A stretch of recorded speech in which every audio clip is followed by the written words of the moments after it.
मित्रों, क्या आपने कभी सोचा है कि पुरानी कहानियों में ऐसी अजीब बातें क्यों होती थी? किसी के 100 हाथ होना, किसी का हाथी जैसा सिर होना या चंद्रमा की 27 शादियां करना। आज का मॉडर्न साइंस इन्हें सुनकर हंस देता है, इन्हें अंधविश्वास कह देता है और आगे बढ़ जाता है। लेकिन एक पल के लिए रुकिए और सोचिए, उस जमाने में न कागज़ था, न कलम था, न कोई गूगल ड्राइव था जहाँ डेटा सेव किया जा सके। तो ज्ञान को एक पीढ़ी से दूसरी पीढ़ी तक पहुँचाने का एकमात्र तरीका था कहानियाँ। हमारे प्राचीन ऋषियों ने जटिल से जटिल वैज्ञानिक जानकारियों को कहानी के माध्यम से एक जिप फोल्डर में बंद कर दिया और आज इस वीडियो में हम उन्हीं जिप फोल्डर्स को एक एक करके खोलने वाले हैं।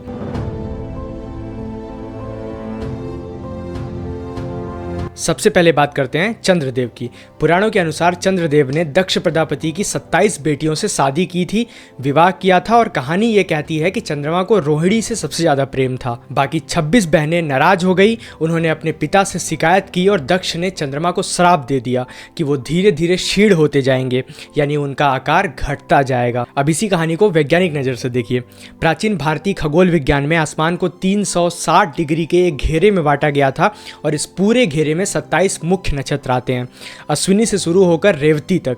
अब ये जानिए कि पृथ्वी के चारों ओर एक पूरा चक्कर लगाने में चंद्रमा को कितना समय लगता है। लगभग 27.3 दिन, यानी चंद्रमा हर रात एक नए नक्षत्र के पास दिखाई देता है।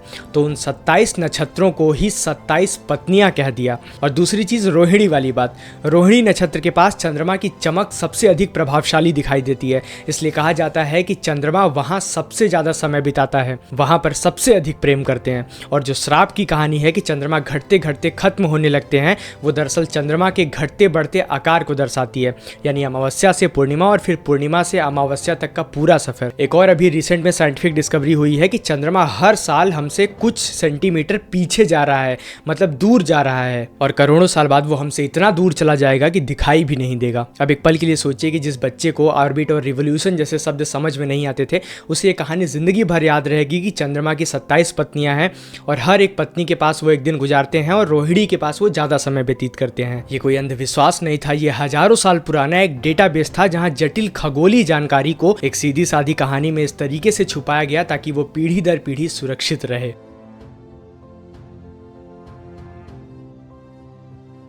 अब बात करते हैं हमारे दशावतार की। चार्ल्स डार्विन ने 19वीं सदी में दुनिया को ये बताया कि जीवन पानी से शुरू हुआ है और धीरे धीरे विकसित होते होते इंसान बना। लेकिन भगवान विष्णु के 10 अवतारों की कहानी हजारों साल पुरानी है और अगर आप इसे ध्यान से देखेंगे तो ये हूबहू बायोलॉजिकल चार्ट की तरह लगती है। पहला अवतार मत्स्य अवतार यानी कि मछली, साइंस भी कहती है कि पहला जीवन समुद्र से आया। दूसरा अवतार कुर्म अवतार यानी कि कछुआ, जो कि पानी और जमीन दोनों पर रह सकता है। यही तो एम्फीबियन है, यही विकास का अगला चरण है। तीसरा वाराह यानी जंगली सुअर, अब जीवन पूरी तरीके से जमीन पर आ चुका है, स्तनधारी जीवों की शुरुआत हो चुकी है। चौथा नरसिंह यानी आधा शेर और आधा मानव, यही वो कड़ी है जिसे इंसान आज भी मिसिंग लिंक कहता है, जानवर से इंसान बनने की बीच की प्रजाति। पांचवा वामन यानी छोटे कद का इंसान, ये शुरुआती होमो सैपियंस का प्रतीक है। फिर परशुराम यानी कि गुस्से वाले व्यक्ति, कुल्हाड़ी लिए हुए, ये गुफा में रहने वाले इंसानों का दौर है जिसने पत्थर और औजार बनाए। फिर राम जिन्होंने समाज बनाया, नैतिकता और कानून बनाए। फिर भगवान श्री कृष्ण जो बुद्धि और कूटनीति से बड़ी बड़ी समस्याएं सुलझा चुके हैं। क्या ये सिर्फ एक इत्तेफाक हो सकता है कि जिस क्रम में साइंस ने विकास की खोज की, ठीक उसी क्रम में हमारे अवतार भी हैं? ये कोई इत्तेफाक नहीं है, ये एक डेटाबेस है।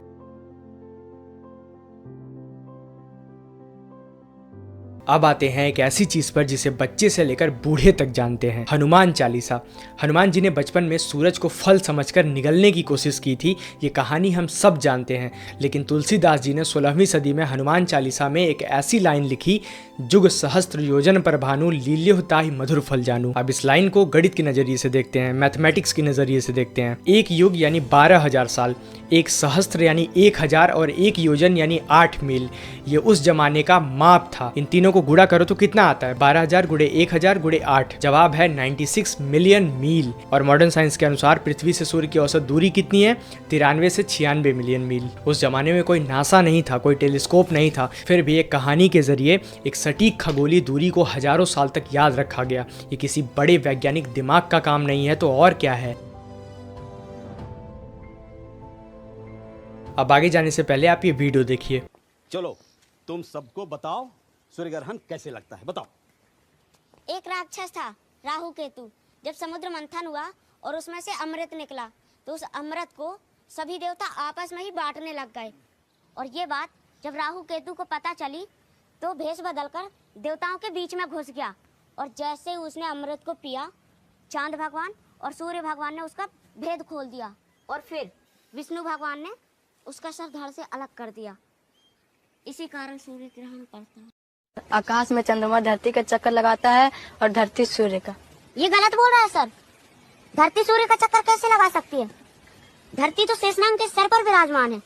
अरे चुप रह राहु, नहीं तो मुझे ही ग्रहण लग जाएगा। समुद्र मंथन की कहानी में आता है कि राहु केतु दो राक्षस थे जिन्होंने छल कपट से अमृत पी लिया था। फिर मोहिनी अवतार ने उनका सिर काट दिया और कहा जाता है कि इसलिए वो सूर्य और चंद्रमा को निगल लिए थे, क्योंकि सूर्य और चंद्रमा ने ही उनको ये बताया था कि ये एक असुर है और गलत पंक्ति में बैठ गए हैं। इसे खगोल विज्ञान के नज़रिए से देखते हैं, अब साइंस के नज़रिए से देखते हैं। राहु और केतु कोई राक्षस नहीं थे, ये दो गणितीय बिंदु हैं। जब पृथ्वी सूर्य के चारों ओर घूमती है और चंद्रमा पृथ्वी के चारों ओर घूमता है तो उनके रास्ते में दो जगह वो एक दूसरे को काटते हैं, जिसे लूनार नोड्स कहते हैं। जब भी सूर्य या चंद्रमा इन बिंदुओं पर पहुंचते हैं तभी ग्रहण होता है। ऋषियों ने इन अदृश्य बिंदुओं को राहु और केतु का नाम दिया ताकि आम इंसान भी ग्रहण की गणना कर सके। राक्षस वाली कहानी इस जटिल खगोलीय गणना को, मैथमेटिकल कैलकुलेशंस को आसानी से याद करने का एक तरीका है। अब वो हिस्सा जो आपका दिमाग हिलाकर रख देगा। एल्बर्ट आइंस्टाइन ने टाइम डायलेशन की थ्योरी दी कि ब्रह्मांड में अलग अलग जगह समय की रफ्तार अलग अलग होती है।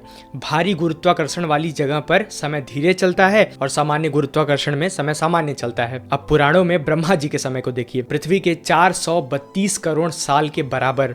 और मॉडर्न साइंस के अनुसार पृथ्वी की उम्र कितनी है? लगभग 450 करोड़ साल। इतनी ही नहीं, पुराणों में राजा कुकुदमी की एक कहानी आती है, मैंने एक वीडियो में भी पूरा डिटेल में बताया था।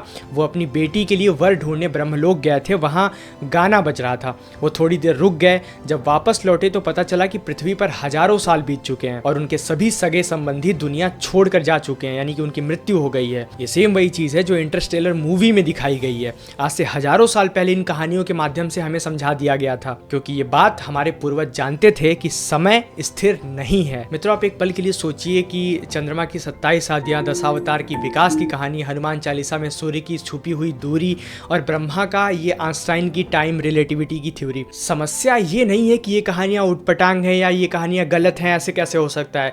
समस्या ये है कि हमने इन्हें डिकोड करना छोड़ दिया। हमने सिर्फ ऊपर की परत देखी और अंदर का सोना भूल गए।